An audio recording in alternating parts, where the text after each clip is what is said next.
Olá, boa tarde. Os números envolvendo a violência doméstica no Brasil são alarmantes. Só no ano passado, o Ministério da Mulher recebeu mais de 100 mil denúncias. Para facilitar e ampliar o acesso das vítimas aos serviços de saúde, justiça e assistência social, o Ministério Público do Distrito Federal e Territórios aderiu ao programa Mulher Segura e Protegida. Nesta edição do Jornal da Justiça, vamos trazer todas as informações sobre esse programa. E você vai ver também. O plenário do Supremo Tribunal Federal decide que é constitucional a cobrança de diferencial de alíquota de ICMS no Simples Nacional. Ministro Ricardo Lewandowski do Supremo marca audiência de conciliação para discutir leilão de aeroportos do Bloco Sul. Ao pedir a suspensão do leilão, o estado de Santa Catarina alegou que a mudança de gestão alterou a previsão de obras de 8 aeroportos que... E ainda, a Polícia Civil do Distrito Federal cumpre 17 mandatos de prisão em operação que investiga fraudes bancárias. Os criminosos acessavam as contas das vítimas e faziam transações bancárias como transferir valores para uma conta de terceiro e depois fazer saques.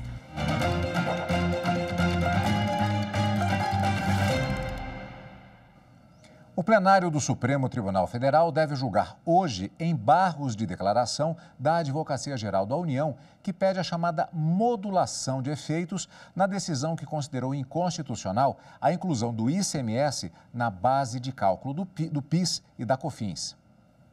Em 2017, o plenário do Supremo Tribunal Federal decidiu que o ICMS, Imposto sobre Circulação de Mercadorias e Serviços, não faz parte da base de cálculo das duas contribuições destinadas ao financiamento da Seguridade Social no país. O processo tem repercussão geral reconhecida. Nesta quarta-feira, o STF deve julgar embargos de declaração da Advocacia Geral da União, que pede que a decisão só tenha efeito após a data do julgamento do caso. A relatora é a ministra Carmen Lúcia. Em março, o ministro Luiz Fux, presidente do Supremo, enviou ofício aos presidentes dos tribunais regionais federais pedindo que aguardem a resolução da questão na corte antes da remessa de novos recursos semelhantes ao STF. Para o ministro Fux, a continuidade do envio de casos enquanto não houver decisão definitiva causa insegurança jurídica e tem como consequência o trâmite desnecessário de processos.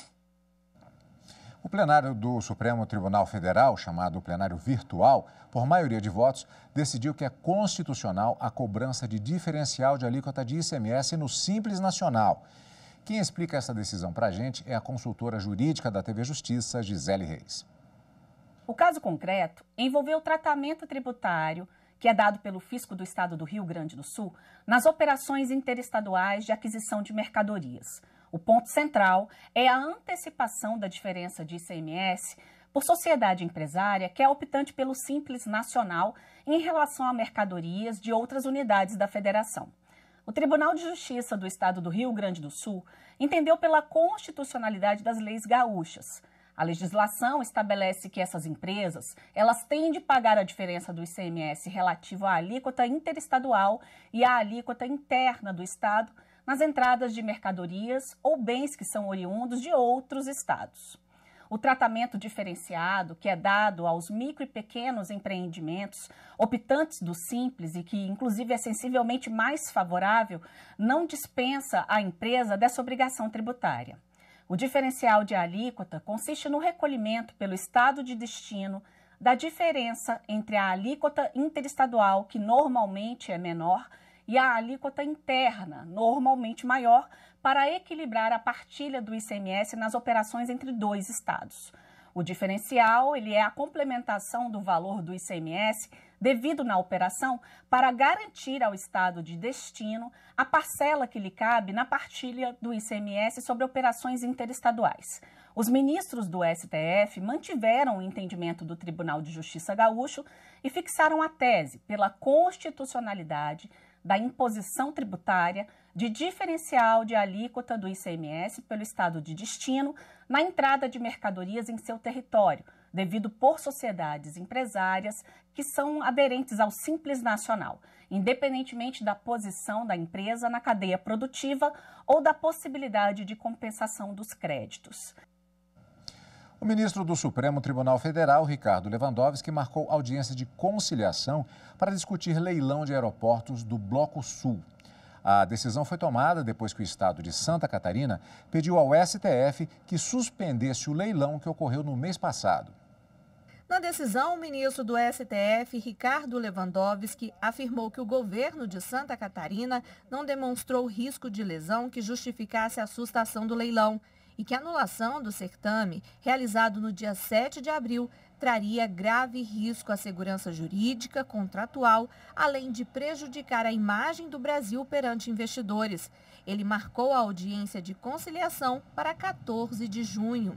Ao pedir a suspensão do leilão, o estado de Santa Catarina alegou que a mudança de gestão alterou a previsão de obras de 8 aeroportos que compõem o Bloco Sul e que o aeroporto de Curitiba ganhou prioridade, prejudicando assim as necessidades de infraestrutura do aeroporto de Navegantes, em Santa Catarina.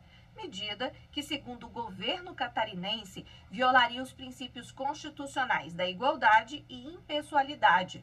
O Bloco Sul de Aeroportos foi arrematado por mais de 2 bilhões de reais. O ministro Ricardo Lewandowski afirmou que a mudança de gestão foi uma opção política da União e que o novo modelo de concessão em bloco, que envolve os aeroportos de Santa Catarina, Paraná e Rio Grande do Sul, foi proposto em consulta pública em razão da pandemia da Covid-19.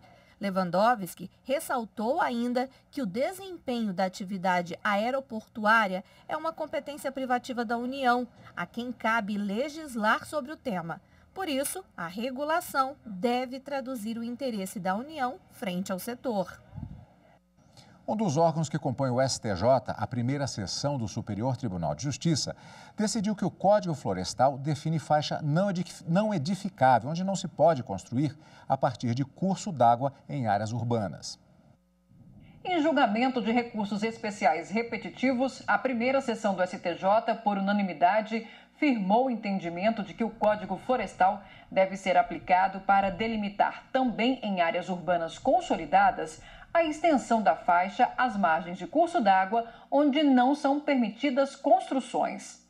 Na vigência do novo Código Florestal, a extensão não edificável nas áreas de preservação permanente de qualquer curso d'água, perene ou intermitente, em trechos caracterizados como área urbana consolidada, deve respeitar o que disciplinado pelo seu artigo 4º, caput, inciso 1º, alíneas A, B, C, D e E, a fim de assegurar a mais ampla garantia ambiental a esses espaços territoriais, especialmente protegidos e, por conseguinte, a coletividade.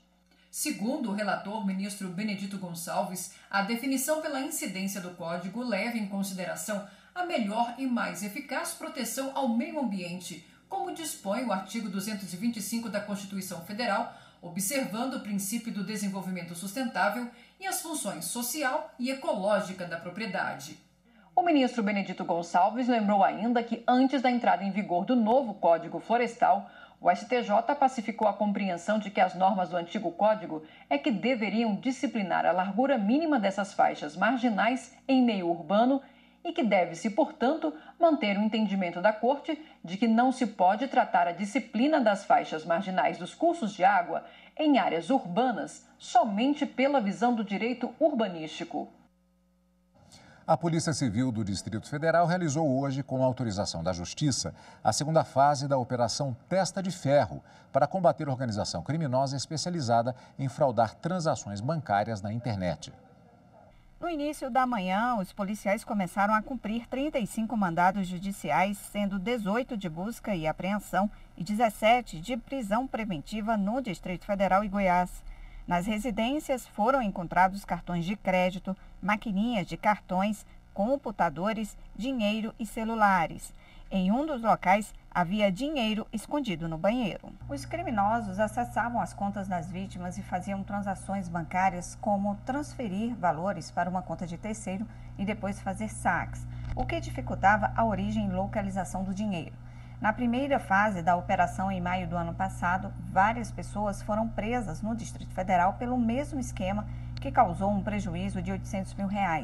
Nesta segunda fase, os investigadores afirmam que o desfalque é de aproximadamente R$3 milhões. E no próximo bloco a gente fala sobre o programa do Ministério Público do Distrito Federal para ajudar mulheres vítimas de violência doméstica. Voltamos já.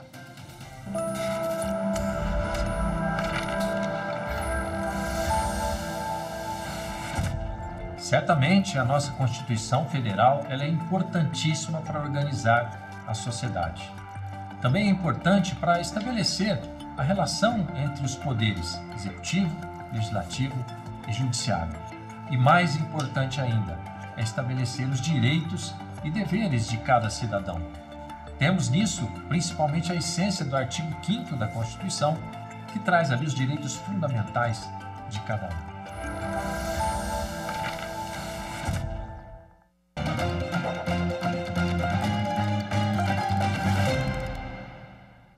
Judiciário, o Ministério Público e o Governo Federal buscam parcerias para ampliar a rede de proteção a mulheres vítimas de violência doméstica. O objetivo é combater o agravamento desses crimes, principalmente durante a pandemia da Covid-19. A violência contra a mulher aumentou no período da pandemia. Um estudo do Fórum Brasileiro de Segurança Pública, feito em 12 estados, mostrou que somente entre março e abril de 2020, o número de casos cresceu 22% na comparação com o mesmo período de 2019. Segundo o Ministério da Mulher, em todo o ano passado, foram mais de 105 mil denúncias de agressões a mulheres, 15% só no Distrito Federal. Em todos os casos, os agressores foram identificados. Muitos são reincidentes. Na tentativa de evitar que o crime ocorra mais de uma vez e chegue a um feminicídio, autoridades de todo o país têm buscado intensificar medidas protetivas às mulheres. Aqui no Distrito Federal, os agressores passam a usar tornozeleira eletrônica e são monitorados pela Secretaria de Segurança Pública. O sistema prevê ainda um dispositivo que pode ser acionado caso o agressor se aproxime. Os dois aparelhos são monitorados pelas autoridades e, se o agressor se aproximar da vítima, um alerta é emitido para os dois. O agressor deverá se afastar e a mulher terá tempo para procurar proteção. O ineditismo desse dispositivo é de que ele tem como foco a proteção da pessoa, a proteção da mulher. Até então nós tínhamos e temos em outros estados do Brasil o uso da tornozeleira, onde você faz o acompanhamento, o monitoramento do agressor. Mas esse dispositivo faz com que nós acompanhemos a vítima e possibilite de que ela se sinta mais à vontade de se locomover de forma mais segura. Além da proteção, essas vítimas precisam de ações sociais e de renda para conseguirem manter o afastamento do agressor, se proteger e proteger os filhos. Por isso, recentemente, o Ministério Público, o Tribunal de Justiça, Defensoria Pública e Secretaria da Mulher do Distrito Federal, além do Ministério de Direitos Humanos, assinaram um acordo com o programa Mulher Segura e Protegida, do Governo Federal. O programa foi criado em 2013 e reformulado em 2019 para facilitar o acesso das vítimas de violência doméstica aos serviços de saúde, justiça e assistência social. Um dos instrumentos é a Casa da Mulher Brasileira, que recebe as vítimas de violência doméstica e seus filhos. Esses abrigos já foram instalados no Distrito Federal e nas capitais Campo Grande, Curitiba, São Luís, Fortaleza, Boa Vista e São Paulo. A Casa da Mulher Brasileira é um equipamento que oferece um serviço de alta complexidade voltada para o acolhimento de mulheres em situação de violência, em que no mesmo espaço a mulher vai poder encontrar atendimento não só oferecido pela Secretaria da Mulher, que é um atendimento psicossocial, um acompanhamento também dessa mulher, durante o período em que ela precisar desse acolhimento, mas também os serviços do Tribunal de Justiça, do Ministério Público, da Defensoria. E para falar mais sobre este assunto, conversamos agora com a promotora de Justiça e coordenadora do Núcleo de Gênero do Ministério Público do Distrito Federal e Territórios, doutora Cíntia Costa. A quem de mais nada eu agradeço pela presença aqui no Jornal da Justiça, primeira edição. Boa tarde, doutora. Boa tarde, Carlos Eduardo. Olha, eu gostaria de começar perguntando a respeito do que vimos agora na reportagem, que é a Casa da Mulher Brasileira. Além da estrutura física espalhada em diversos locais, como é feito o atendimento às mulheres que são vítimas de violência quando elas são encaminhadas para ela? Bem, Carlos Eduardo, a Casa da Mulher Brasileira é um dos equipamentos, né, especializados da rede de atendimento às mulheres em situação de violência, que fazem parte do programa Mulher Segura e Protegida, né, programa que existe e tem como objetivo integrar e ampliar, né, os serviços públicos existentes destinados às mulheres, em especial às mulheres, né, que são vítimas de violência doméstica e familiar, e em todas as unidades federativas, né? Em todo o Brasil, a gente ainda tem uma carência muito grande de equipamentos públicos especializados, não só para o atendimento das vítimas, como dos autores de violência doméstica, carência de equipamentos públicos e de servidores, né? Aqui em Brasília, uma das coisas mais importantes da Casa da Mulher Brasileira é a facilitação do acesso, né, tanto diretamente por elas, quanto dos encaminhamentos feitos pelos atores da rede de proteção. Doutora, eu gostaria de pegar exatamente nesse ponto, que é bastante interessante. Quer dizer, então, que uma mulher em situação de risco, ela pode ir direto até a Casa da Mulher Brasileira? Pode ir direto, Carlos Eduardo. E uma coisa interessante aqui no Distrito Federal é que essa nova Casa da Mulher Brasileira está muito bem localizada. Ela está no centro de Ceilândia, que é a nossa maior região administrativa. E essa casa fica, inclusive, perto da DEAN-2, né, que é a Delegacia de Atendimento à Mulher, bem como da Promotoria de Justiça, do Fórum de Ceilândia, né, órgãos que, juntamente com a Defensoria Pública, atuarão dentro e fora da Casa da Mulher Brasileira, em parceria com a Secretaria da Mulher e outros órgãos do governo do Distrito Federal. E essa Casa da Mulher Brasileira, ela também vai estar ligada, vai estar integrada ao sistema de dados da Central de Atendimento à Mulher, o Ligue 180, né, que é uma importantíssima fonte de denúncia, porque recebe não só denúncias feitas pelas mulheres, mas por qualquer pessoa, como os vizinhos, por exemplo. E ainda estão previstas outras 4 casas aqui para o Distrito Federal, até o fim de 2022. A Casa da Mulher Brasileira, ela integra esse projeto do Mulher Segura e Protegida de que maneira?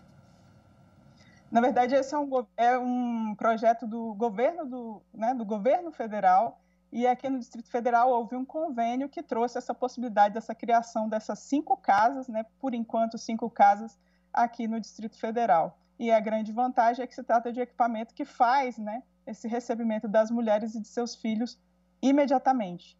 Eu me lembro, falamos agora há pouco da DEAN, Delegacia de Atendimento à Mulher, e eu me lembro de quando da instalação, a época pioneira, uma das grandes reivindicações era exatamente a especialização no atendimento. A preocupação que havia exatamente com a mulher agredida, que chegava numa delegacia normal e o atendimento deixava muito a desejar, até por conta do funcionamento social daquela época.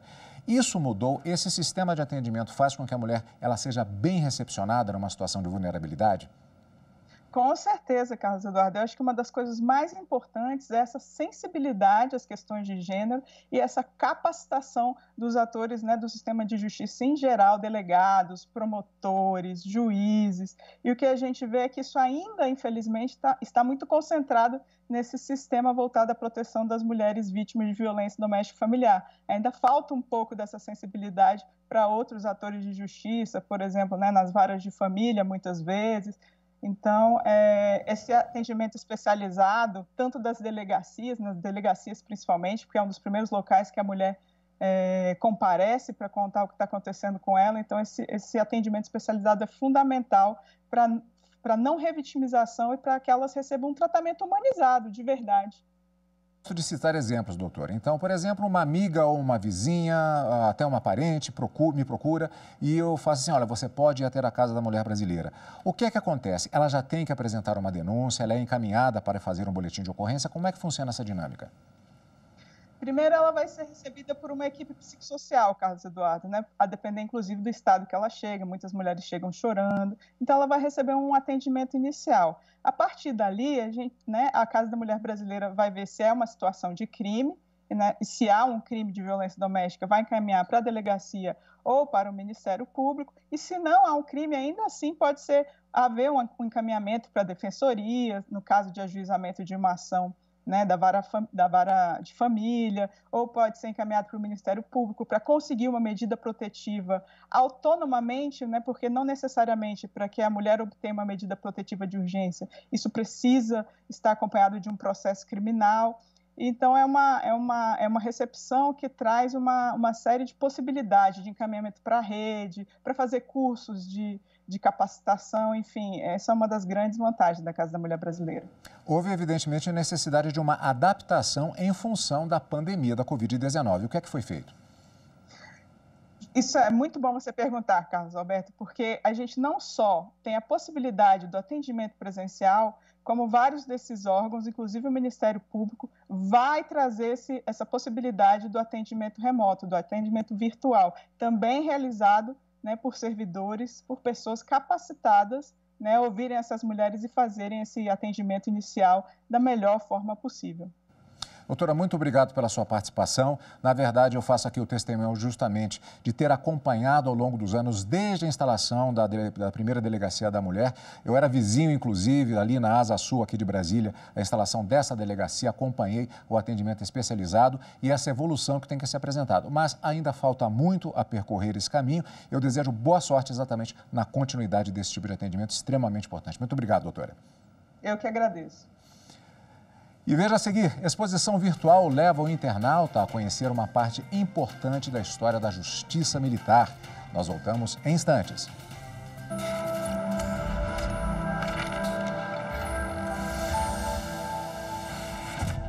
Em 1988 foi promulgada a Constituição Federal Brasileira, que instituiu o Estado Democrático de Direito. O que significa isso? Que todo cidadão ele tem a proteção do próprio Estado nos seus direitos individuais e coletivos.